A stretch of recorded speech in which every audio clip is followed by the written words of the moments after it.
बिस्मिल्लाहिर्रहमानिर्रहीम। अस्सलाम वालेकुम। उम्मीद है आप ठीक होंगे, खैरियत से होंगे। तैयब बलोच आपकी खिदमत में फिर से हाजिर है। जी, आज जो हम डिस्कस कर रहे हैं वो पाकिस्तान के कौमी मंजरनामे से जुड़ी हुई अहम डेवलपमेंट है। सियासत बेसिकली आजकल जो सियासत है वो सुप्रीम कोर्ट से हो रही है। पूरा सियासी मंजरनामा जो है वो सुप्रीम कोर्ट से ही वाजे होता है, वाजे हो रहा है आपके सामने, क्योंकि हमारी सुप्रीम कोर्ट जो है वो इन दिनों इंसाफ मुअत्तल है। जब से जुडिशियल कू हुआ, जब से इमरान प्रोजेक्ट के जजेस ने अदालती मार्शल लॉ लगाया इमरान खान की सहूलतकारी के लिए, तब से इंसाफ तो अनका हो गया। ये सुप्रीम कोर्ट जो है, या आप हाई कोर्ट कर ले, ये चमचमकाती बिल्डिंगें जो हैं, इमारतें जो हैं, ये आजकल हकीकत पूछे तो इंसाफ की मक्तल गाहें बन चुकी हैं। और फिर वो जो पार्लिमान ने सियासत करनी होती है, जिसको मैं आप सब वोट देते हैं, मैंडेट देते हैं, और उनको कहते हैं कि आपने बैठ के हमारे लिए आइन साजी करनी है, कानून साजी करनी है, अवाम की वेलफेयर के लिए आपने प्रोजेक्ट्स लेके आने हैं, फला जो आप बेहतर है, उसको भी इन मुअज़्ज़िज़ जज साहबान ने, इन सहूलतकारों ने, इन इमरान प्रोजेक्ट के जजेस ने उसको भी मफलूज करने की कोशिश की और कहा बरमला अपने अदालती फैसलों के जरिए, अपने रिमार्क्स के जरिए बार बार ये मैसेज देते हैं कि सियासत करना अब सियासतदानों का काम नहीं है, सियासत भी अब हम करेंगे। बड़े अफसोस से कहना पड़ता है कि ये जज, जिन्हें आप और मेरे टैक्स पेयर के पैसों से तनख्वाहें अदा होती हैं और रियासती प्रोटोकॉल होता है और क्या कुछ होता है, और यही रियासत की जड़ें खोखली कर रही हैं, सियासत की जड़ें खोखली कर रही हैं। पार्लिमान की बालादस्ती को इन्होंने अंडर एस्टिमेट किया हुआ है। और तभी तो ये हुआ ना कि इन 8 जजेस की जानिब से जब वो मखसूस नशिस्तों से मुतल्लिक तफसीली फैसला तो आप नहीं आया ना, इन्होंने देना नहीं है, जब देंगे पता नहीं कब देंगे, वो हमें नहीं पता। वो अभी तक इंसाफ गया भाड़ में, बात सी चीज ही है, ठीक है, फौरी इंसाफ है ही नहीं। वो तफसीली फैसला इन्होंने पता नहीं कहां पे रख दिया, अमेरिका से मंजूरी होगी, गोल्ड स्मिथ से मंजूरी होगी तो शायद ये देंगे, अभी तक तो ये दे नहीं रहे। मुख्तलिफ फैसला जो इन्होंने दिया, और मुख्तलिफ फैसला देने के बाद भी अमेरिकन पॉलिटिकल सेक्रेटरी से सही मंसूर अली शाह की मुलाकातें हुई, अमेरिका में गया और ये पार्लिमान को जो है वो हैंग करके अमेरिका गया। तो अब मैं तो कहने में हक बजाने बू कि बाबा ये सारे फैसले, ये अब अदालती फैसले भी अमेरिका के आशीर्वाद से आ रहे हैं, वे नहीं है। ये जो इमरान प्रोजेक्ट लगा हुआ है, इसके लिए वो अमेरिकन सेनेटर की आप वो तकरीर उठा के देख ले, जिसमें वो कहता है कि रियासत मुत्तहिदा अमेरिका का सफारत खाना जो है पाकिस्तान में, वो खबरगिरी करे हमारे इमरान खान की। उसके बाद ऐसी खबरगिरी हुई कि मंसूर अली शाह और उसकी क़यादत में 8 जजेस ने पूरा का पूरा एक सिनेरियो, पोलिटिकल सिनेरियो चेंज कर लिया, हुकूमत से 2/3 खींच ली।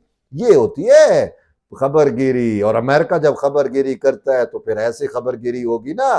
तो बहरहाल मामला ये है कि अब जो सूरत हाल इमर्ज हो चुकी है वो ये है कि supreme court practice and procedure act जो था उसमें एक ऑर्डिनेंस लेके आया गया है। वो प्रैक्टिस एंड प्रोसीजर एक्ट के तहत एक कमेटी बनी हुई थी जिसकी सरबराही चीफ जस्टिस काजी फैज ईसा करते थे, और उसमें सुप्रीम कोर्ट के 2 सीनियर जज होते थे, ठीक है।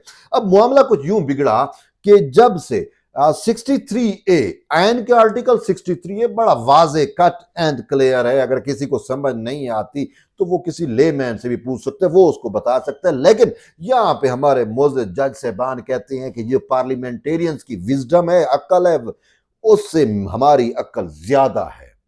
वो जिनको अवाम ने मुंतखब करके भेजा, जिनका काम ही आइन साजी कानून साजी है, ये कुछ नहीं जानते, जानता है तो सिर्फ मुनीब अख्तर जानता है। और सही मुअज़्ज़िज़ जज मुनीब अख्तर, सही मैं नहीं कहूंगा सही की, लेकिन मुनीब अख्तर जो है, ठीक है, अब उसने आइन की उस आर्टिकल 63A को इमरान खान की सहूलतकारी के लिए बिल्कुल उसका सत्यानाश कर दिया, हुलिया बिगाड़ दिया, आइन का हुलिया बिगाड़ दिया, जिसको खुद सुप्रीम कोर्ट के जजेस कह रहे हैं कि आइन को रीराइट किया गया, रीराइट, दोबारा आइन लिखा गया। दोबारा आइन लिखना किसका काम है? आइन लिखना पार्लिमान का काम है, जजेस का काम ही नहीं है। वही तो खुद सुप्रीम कोर्ट की मुतअद्दिद जजमेंट्स हैं जिसमें यह कहा गया है कि भाई ये तो आइन साजी को देख नहीं सकते, अगर इन्हें देखना भी है तो अपना माइंड अप्लाई नहीं कर सकते, इनको जो माइंड अप्लाई करना है वो पार्लिमान का माइंड अप्लाई करना है, अपना माइंड भी अप्लाई नहीं कर सकते ये तो। लेकिन इन्होंने अपना माइंड भी अप्लाई किया, और सिर्फ अप्लाई नहीं किया बल्कि उसमें सहूलतकारी चूंकि मकसूद थी। और पंजाब के अंदर आपको याद होगा कि हमजा शहबाज की हुकूमत सदर आसिफ अली जरदारी ने उस वक्त बनाई थी चौधरी शुजात हुसैन के साथ मिलकर परवेज इलाही के मुकाबले में, याद होगा आपको। लेकिन मंसूर अली शाह ने, सॉरी मुनीब अख्तर ने, सॉरी फिर मुनीब अख्तर ने आर्टिकल 63A में फैसला किया और कहा कि जो पार्लियामेंटेरियंस जो है वो पार्टी पॉलिसी के खिलाफ वोट देंगे उनका वोट भी काउंट नहीं होगा, और सजा भी। बात यह है कि जुर्म हुआ नहीं, सजा आप दे रहे हो, जबकि जो आइन का आर्टिकल 63A है वो ये कहता है कि वोट वो देंगे, वोट वो शुमार भी होता है, लेकिन सजा जो है वो बात की बात है, सजा भी होगी। साहब जरा पार्टी पॉलिसी के खिलाफ गए हैं, लेकिन इन्होंने कहा नहीं वोट भी शुमार नहीं होगा। और उसमें बंदियाल साहब भी थे, और बंदियाल क्या कहते हैं कि उसने पहले एक फैसला लिखा हुआ था इस पे, खुदा की कसम लिखा हुआ था। कहता है उस टाइम जब मैंने कहा कि वोट शुमार होगा, उस टाइम मैं state of mind, different state of mind में था, अब मेरा स्टेट ऑफ माइंड डिफरेंट है। यार ये जजेस का स्टेट ऑफ माइंड जिनका चेंज होता है, अब उनको आप आइन दे देंगे तो वो आइन को के साथ क्या करेंगे, वो यशर नशर जो जस्टिस मुनीब अख्तर ने किया। अब हुआ क्या, supreme court practice and procedure act committee में ये 2 साल से मामला जेर समाअत है कि भाई ये पेंडिंग है कि भाई ये इस पे नजरसानी होनी चाहिए, 63A पे नजरसानी की दरखास्त से मौजूद है। अब उसको जब भी चीफ जस्टिस काजी फैज ईसा ने लगाने की कोशिश की supreme court practice and procedure act committee में, चूंकि मुनीब अख्तर शामिल है तो उसने रोड़े अटकाए और छुट्टियों पे और ये वो होने ही नहीं देता। अब क्या हुआ, फिर शामिल ही नहीं होता। उसको पता है कि भाई चूंकि एजेंडे पे 63A वाला मेरा जजमेंट है तो उसको इन्होंने रिवर्स करना है, या रिवर्स होगा क्योंकि गलत लिखा हुआ, जो चीज गलत है तो उसको दुरुस्त तो करना होता है ना। अब काजी फैज ईसा जब तारीख दुरुस्त कर रहे हैं तो फैसले तो भी उसने दुरुस्त करवाने हैं, सिंपल सी बात है। तो ये शामिल ही नहीं होता। तो हुकूमत ने इस पूरी चीज को, सिनेरियो को देखते हुए हुकूमत पाकिस्तान की जानिब से क्या किया गया, उन्होंने एक ऑर्डिनेंस जारी कर दिया। चूंकि पार्लियामान का सेशन नहीं है इस टाइम, तो नहीं चल रहा ना, ऑर्डिनेंस आ गया।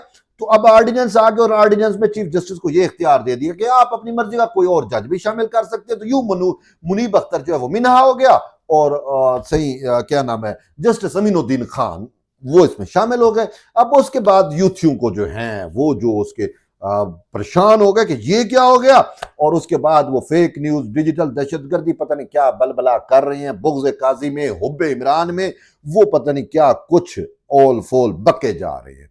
और यहां तक हद कर दी कि एक झूठ का खबर चला दिया कि सुप्रीम कोर्ट ऑफ पाकिस्तान में मैंने चीफ जस्टिस काजी फैज ईसा एक इजलास जो है वो जजेस का चल रहा है, फुल कोर्ट है, ये है, उसमें काजी नहीं है, बाकी जज इकट्ठे हो गए हैं और उठा के जो है ऑर्डिनेंस को बाहर फेंक देंगे, ये कर देंगे। ये अभी की बात है भाई। मुझे बहुत सारे दोस्तों के मैसेज है, यार तैयब ये क्या हो रहा है। मैंने कहा अच्छा, मैं तो अभी सुप्रीम कोर्ट से आया हूं, मुझे तो ऐसा कुछ भी नहीं लगा। ठीक है, मैं सुप्रीम कोर्ट में गया थोड़ी देर पहले, वैसे गया, मेरा चूंकि सवारी वहां पे थी तो मैं किसी दोस्त के साथ था तो वो कहीं चला गया, तो मैंने गया।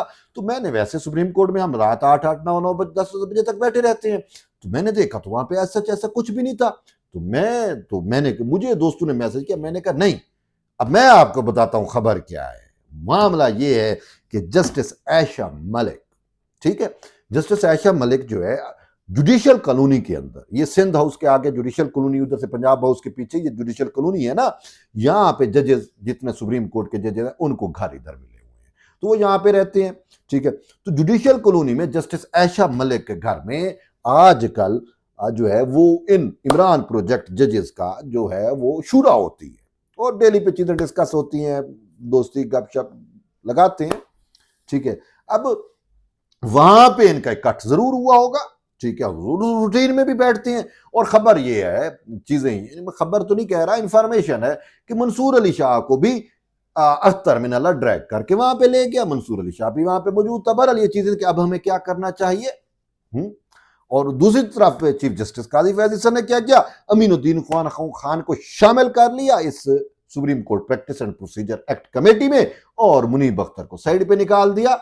तो यूथियों के पास तो और कुछ नहीं बचा, कोई हमारा यूथिया जज था ये भी चला गया, अब क्या करें, प्रोपेगेंडा, परसेप्शन मैनेजमेंट, काजी के खिलाफ जो है वो किराए के बंदे, किराए के साफी लगा के उनके खिलाफ वीलॉग करना और डिजिटल दहशतगर्दी, ये सब कुछ अभी हो रहा है, आपके सामने है। साइबर स्पेस पे जाएं तो आपकी आंखें खुलेंगी कि क्या कुछ नहीं हो रहा। तो बहरहाल होता क्या है कि चीफ जस्टिस काजी फैज हसन ने पीर के लिए ये कमेटी का इजलास भी तलब कर लिया। ठीक है, अब कमेटी का इजलास जो है वो पीर को होगा। आप देखते हैं उसमें मंसूर अली शाह आता है, लेकिन यूट्यूब ने इस नाम एक फेक न्यूज भी चलाई कि मंसूर अली शाह उसमें शामिल नहीं हुआ, ये है वो है, इजलास पीर तक चला गया। लेकिन हमारे जराए कहते हैं कि इजलास हुआ नहीं है, उसमें काजी अमीनुद्दीन खान को और चीफ जस्टिस की आपस में गपशप हुई और उसमें उसको शामिल किया गया है, कमेटी में शामिल किया गया और उसके बाद इजलास पीर के लिए तलब किया गया। पीर के लिए इजलास, चूंकि इजलास एजेंडे पे नहीं था तो पीर के लिए तलब किया गया। तो अब पीर को देखते हैं मंसूर अली शाह शामिल होते हैं या नहीं होते, क्योंकि आज ये जो शूरा हुई है उस शूरा के अंदर देखते हैं क्या फैसले हुए हैं। अगर मंसूर अली शाह शामिल हो गए तो वो अपने आप को वाजे करेंगे, अगर नहीं शामिल हो गए तो पता चल जाएगा कि ये भी जुत्थापे का मुकम्मल तौर पर अब शिकार हो गए हैं। अब इनको शक की भी गुंजाइश नहीं देनी चाहिए, सिंपल सी बात है।